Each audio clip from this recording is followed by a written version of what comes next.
Ապօրինի միգրացիայի աճող ճնշումը Եվրոպային ստիպում է նոր լուծումներ փնտրել։ Այդ քննարկումներում հնարավոր գործընկեր երկրների թվում արդեն հայտնվել է նաև Հայաստանը։ Իտալիան առաջարկում է Եվրամիության սահմաններից դուրս ստեղծել միգրանտների վերադարձի կենտրոններ։ Դրանք նախատեսված են ապաստանի իրավունք չստացած կամ արտաքսման ենթակա անձանց ժամանակավոր տեղափոխման համար։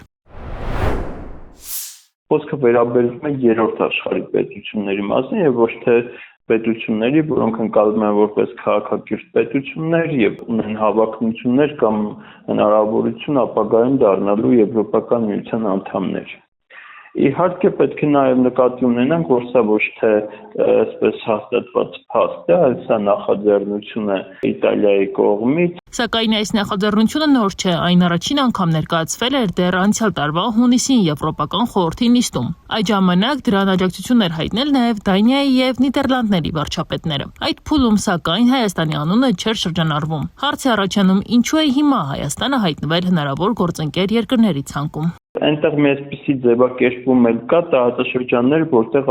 որոնք ավանդաբար չեն ենթարկվել միգրացիոն հոսքերի։ Հիմա եթե հիպոթետիկ դիտարկենք, որ Եվրոպական միության կողմից Հայաստան ընկալվում որպես ապագայում Եվրոպական միության անդամ պետություն, ապա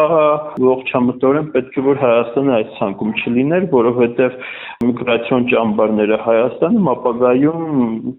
Եթե Հայաստանը լիներ Եվրոպական միության անդամ, սա պետքա գլխացավանք լիներ հենց Եվրոպական միության համար։ Եվրամիությունը այսպիսի ծրագրերի համար գործընկեր երկրներ ընտրելիս հաշվի է առնում մի շարք հանգամանքներ, քաղաքական հարաբերությունները, անվտանգային միջավայրը, ենթակառուցվածքները, նաև ապօրինի միգրացիայի կառավարման հարցում գործակցելու պատրաստակամությունը։ Միգրանտների ներխոսքը եւ սոցիալական եւ քաղաքական ռիսկեր կարող են առաջացնել,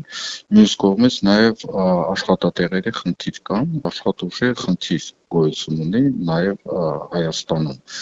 Թե այդ ամեն ինչ ինչպես պետք է անել, որ նախ այդ մարդիկ կարողանան աշխատել եւ նաեւ աշխատանքը վերջացնելուց հետո լքեն Հայաստանը, մյուս կողմից այդ ինտեգրման խնդիրները եւ այլն, դա շատ բարձ խնդիր է։ Միգրացիայի կառավարման այսպիսի մեխանիզմներ նախկինում եւս փորձարկվել են։ Ամենահայտնի օրինակներից մեկը Մեծ Բրիտանիայի եւ Ռուանդայի ծրագիրն էր, որով նախատեսվում էր որոշ ապօրինի ներգաղթյալների գործերի քննությունը տեղափոխել Ռուանդա։ Սակայն ծրագիրը չիրականացվեց իրավական եւ քաղաքական լուրջ հակազդեցության պատճառով։